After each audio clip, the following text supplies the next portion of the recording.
السلام علیکم ورحمۃ اللہ وبرکاتہ۔ ناظرین، ایک اور سوال کے ساتھ ڈاکٹر حافظ محمد زبیر صاحب کے پاس ہم موجود ہیں۔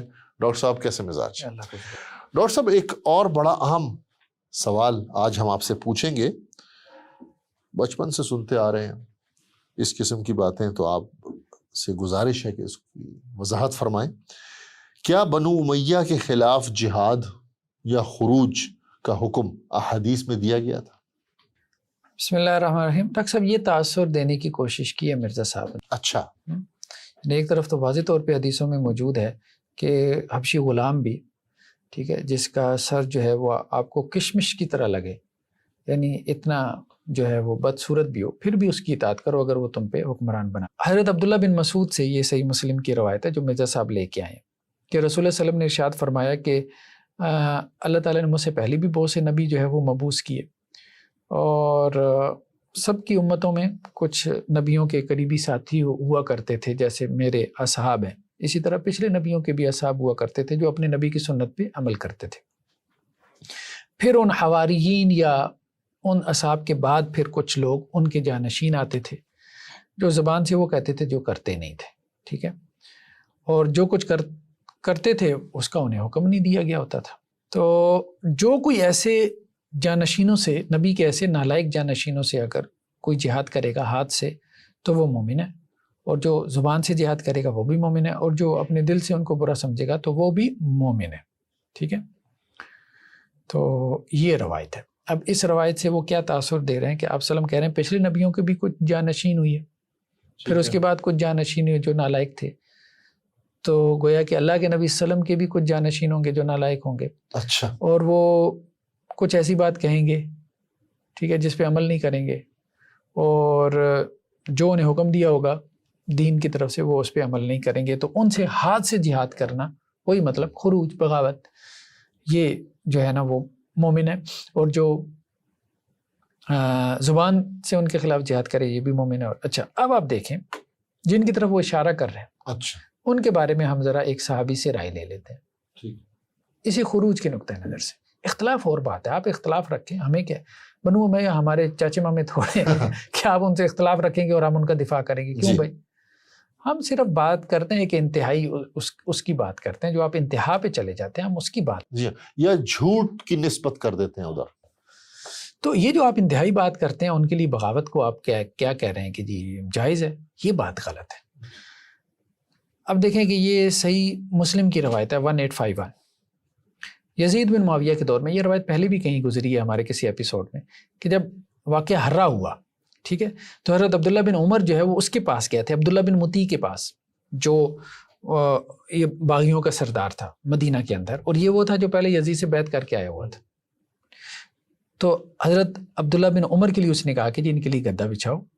تو حضرت عبداللہ بن عمر نے کہا دیکھو میں تمہارے پاس اس لیے نہیں آیا کہ میں تمہارے پاس بیٹھوں یا تم میری کوئی جو ہے وہ مہمان نوازی کرو، میں تمہیں بس ایک حدیث سنانے ہوں جو میں نے اللہ کے وسلم سے سنی کہ آپ صلی اللہ علیہ وسلم نے فرمایا کہ مسلمان حکمران کی اطاعت سے ہاتھ نہ کھینچنا، قیامت کے دن جو ہے نا وہ اللہ کے سامنے اس حال میں حاضر ہوگے کہ تمہارے پاس کوئی دلیل نہیں ہوگی، اور جو اس حال میں مرا کہ اس کے گردن میں حکمران کی بیعت کا کلادہ نہیں ہے تو وہ جاہلیت کی موت مرا۔ یہ سارا یزید کے کانٹیکس میں بات ہو رہی ہے کہ یزید جیسا بھی حکمران ہو، اور عبداللہ بن عمر ہی کہہ رہے ہیں، ٹھیک ہے، کیا کہہ رہے ہیں کہ یہ جو جہاد ہے نا اس سے مراد یہ نہیں کہ تم اس کے خلاف بغاوت شروع کر دو، یہ مراد نہیں ہے، ورنہ تو تم جاہلیت کی موت مرو گے۔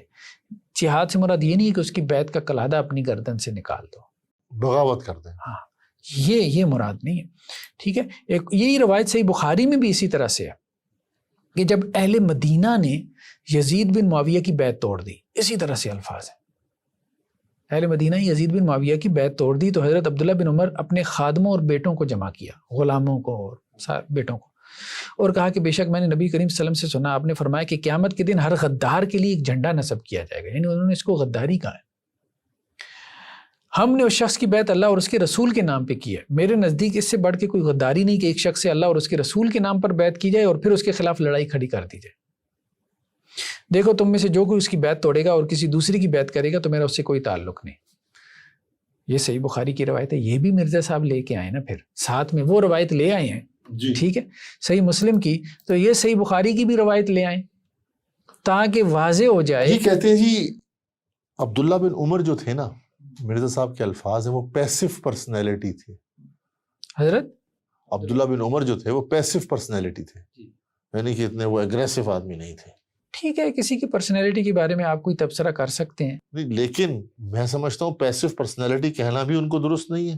اس لیے دیکھیں وہ شاید اس وجہ سے کہہ رہے تھے ان کو پیسو پرسنالٹی کہ وہ حضرت امیر معاویہ اور حضرت علی کے درمیان جب جنگیں ہوئی ہیں تو اس میں وہ غیر جانبدار رہے ہیں. نہیں وہ تو بڑے بڑے صحابہ غیر جانبدار. لیکن عبداللہ بن عمر جب کفار کے خلاف جنگیں ہوتی تھی تو اس وقت کبھی وہ نیوٹرل رہے ہیں. مطلب حضرت سعد بن ابی وقاص کو دیکھ لیں، وہ بھی نیوٹرل ہو گئے تھے. کہنے کا مطلب یہ ہے کہ وہ لوگ پیسو نہیں تھے، یہ ان کو اس وجہ سے پیسو کہہ رہے ہیں کہ وہ نیوٹرل ہو گئے تھے. حالانکہ دیکھیں جب کفار کے خلاف جنگیں ہوتی پھر نیوٹرل نہیں ہوتے تھے، تو یہ پہلی صف میں ہوتے تھے، سپہ سالار ہوتے تھے. سعد بن ابی وقاص کو دیکھیں، سعد بن ابی وقاص تو مسلمانوں کے سپہ سالار تھے. عبداللہ بن عمر تو مسلمہ کذاب کے خلاف آگے تھے جہاد میں. ایسے تو یہ وہ ان کا ایک علمی اجتہاد تھا کہ دو مسلمان آپس میں لڑ پڑے ہیں، ہم نے دونوں میں سے کسی کا ساتھ نہیں دینا. اس کا مطلب پیسو تو نہیں ہوتا. ہم نے مسلمان کے خلاف تلوار نہیں اٹھانی، ہم نے مسلمان سے لڑائی نہیں کرنی، ہم نے اپنی مسلمان ریاست کے اندر قتل و غارت نہیں کرنی. اس کو پیسو تو نہیں کہتے. تو اب یہ صحیح مسلم کی جو روایت ہے یہ سیدنا عبداللہ بن مسعود رضی اللہ عنہ سے ہے. ٹھیک ہے، تو اس میں یہ آخر میں یہ بات ہے کہ تابعی یہ کہتے ہیں کہ میں نے یہی روایت عبداللہ بن عمر سے بیان کی تو انہوں نے اس کا انکار کر دیا. انہوں نے کہا کہ میرے علم میں یہ روایت نہیں ہے. ٹھیک ہے، تو اتفاقاً مجھ سے ملنے کے لیے سیدنا عبداللہ بن مسعود تشریف لائے. ٹھیک ہے، تو سیدنا عبداللہ بن عمر مجھے ساتھ لے کے ان کی عیادت کے لیے حاضر ہوئی ہے. جب ہم ان کے پاس بیٹھ گئے تو میں نے اسی حدیث کے متعلق سیدنا عبداللہ بن مسعود سے سوال کیا تو انہوں نے بالکل وہی حدیث بیان کی جو میں سیدنا عبداللہ بن عمر سے بیان کر چکا تھا. تو یعنی ایک طرف سیدنا عبداللہ بن مسعود نے یہ روایت بیان کی، آپ اس کو لے کے آئے ہیں، دوسری طرف سیدنا عبداللہ بن عمر نے جو روایتیں بیان کی ہیں انہوں نے خود رسول اللہ صلی اللہ علیہ وسلم سے سنی، آپ اس کو نہیں بیان کر رہے. ڈاکٹر صاحب بہت بہت شکریہ.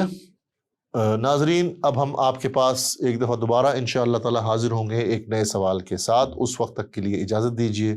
اللہ حافظ.